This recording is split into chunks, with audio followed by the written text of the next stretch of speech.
queria que, bom, então, que você fizesse uma análise dessa partida, onde tinha todo o ambiente, né, favorável ao Grêmio, 50 mil torcedores, o Grêmio vindo de uma campanha muito boa no Campeonato Brasileiro, e o Corinthians perde um jogador no início da partida, e mesmo com um homem a menos durante talvez 80% do jogo, consegue sustentar uma vitória.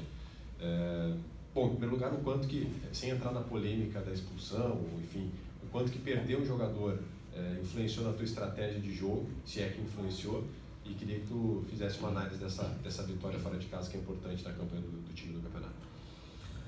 Sem dúvida nenhuma, temos que valorizar muito a vitória, porque ela era fundamental no momento que estamos atravessando, porque são jogos muito duros, né? A gente tem visto os jogos dos nossos adversários do campeonato. Você vê que decide um detalhezinho para cá, um detalhezinho para lá.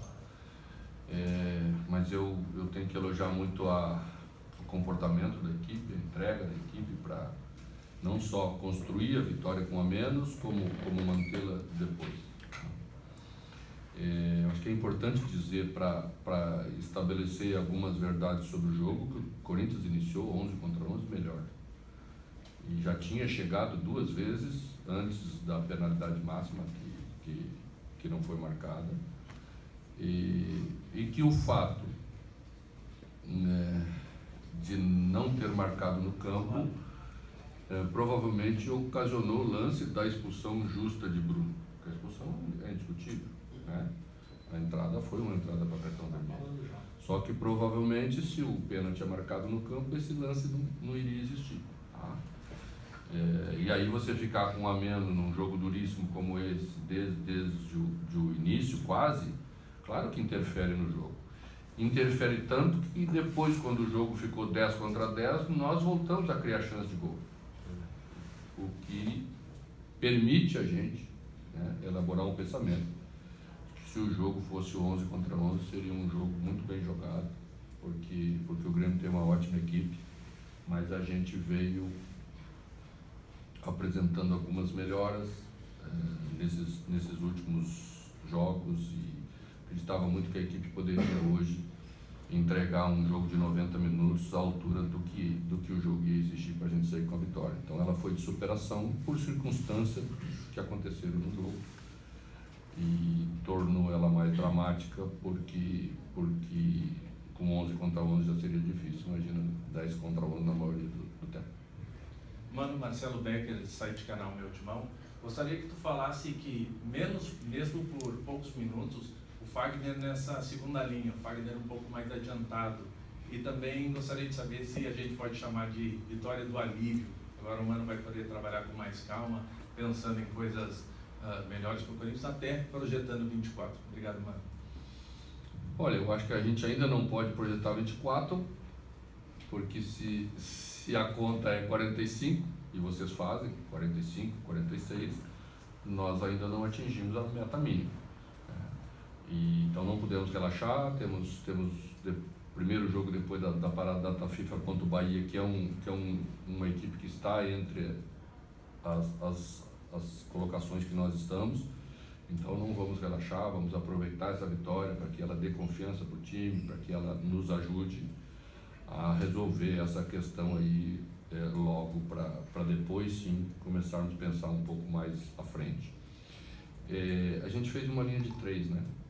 Acho que a ideia inicial por pouco tempo, deu para ver, e nós colocaríamos Fagner e Bidu como ala mesmo. Tá?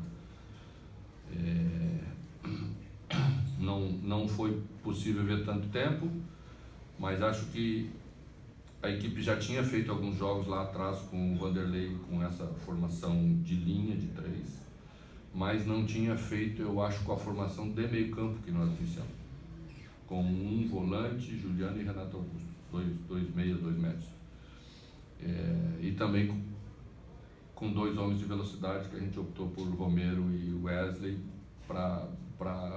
porque seria necessário partir do meio para as costas dos laterais deles, porque ele muitas vezes usa os 2 laterais para apoiar simultaneamente.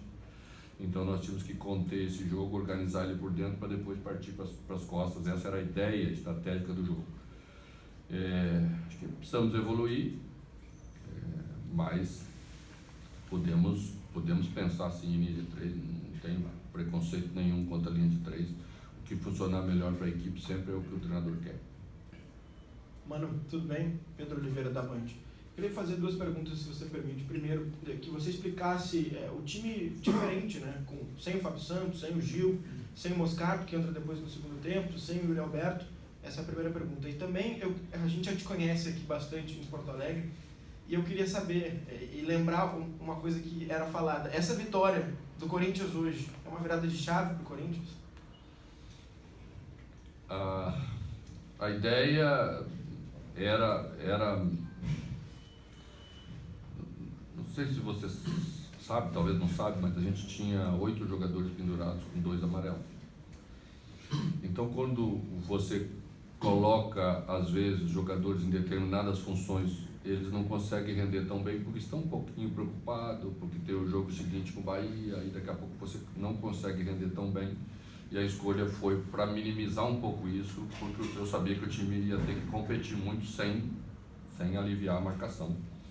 E foi isso que a gente fez. Eu coloquei 2 meias, porque acho que com linha de 3 eu não preciso 2 volantes. É como se um volante estivesse na linha de 3. Né? E, então essa foi a opção. Bidu é um ala, já jogou de ala no Cruzeiro. Então a gente sabia que tinha uma experiência dele para poder utilizar. Ele tem uma saída muito rápida, ele chega rápido na frente. E se tivesse ficado com 11 contra 11, eu acho que a gente poderia ter visto isso mais vezes e funcionar melhor. Vamos ver aí para frente. O futebol, esse dia eu falei numa resposta que quando a gente está nesse lugar, a gente não pode ficar achando que vira a chave muito rápido, que não vira, ela desvira de novo, né? Então vamos primeiro cuidar disso, de sair das últimas colocações, como tal. Eu acho que a equipe já está produzindo para sair, eu acho que isso é o mais importante de tudo. Já fizemos jogos em que durante um tempo do jogo jogamos bem, várias vezes, 3, 4 vezes. Agora é ajustar esses detalhes para que a equipe consiga terminar mais inteira os jogos. Eu acho que isso é uma coisa importante. E tem muitos jogadores de ótima qualidade técnica que estavam meio escondidos nesse emaranhado de dificuldade que a gente estava passando, né? E quando está ruim, é ruim para todo mundo. É isso que eu sempre defendo, dar uma organização tática, dar uma ideia de jogo para que os jogadores se recuperem e possam render tudo aquilo que eles têm de talento. Mano, boa noite, prazer revê-lo. Obrigado igualmente. No intervalo houve muita inconformidade, reclamação de dirigentes do Corinthians com a arbitragem, com o VAR. O Renato, técnico do Grêmio, há pouco reclamou de um pênalti não marcado em cima do André. Queria saber a tua opinião a respeito da arbitragem no jogo de hoje.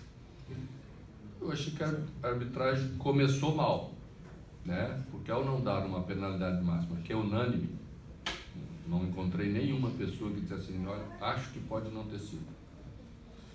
Você cria, aí vieram coisas junto com o jogo, tem as consequências disso, né? Logo em seguida a gente fica com 10, justamente pela expulsão de Bruno, porque o lance foi de cartão vermelho, mas daí se estabelece uma outra realidade para o jogo. O time que também queria jogar se coloca num grau de dificuldade, precisa segurar o jogo, já precisa segurar mais a bola, você traz outras coisas para isso. Eu acho que, comparado, eu não vi o lance que o Renato está se referindo, mas comparado com o nosso, ele deve ter sido menos. Embora eu respeite a opinião de todo mundo, dou o direito de todo mundo reclamar, porque eu também reclamo quando eu me sinto prejudicado. Saio feliz com a equipe, não vi outras consequências, porque entramos no vestiário, fomos trabalhar no intervalo, né? Eu acho que a gente precisa, de um modo geral,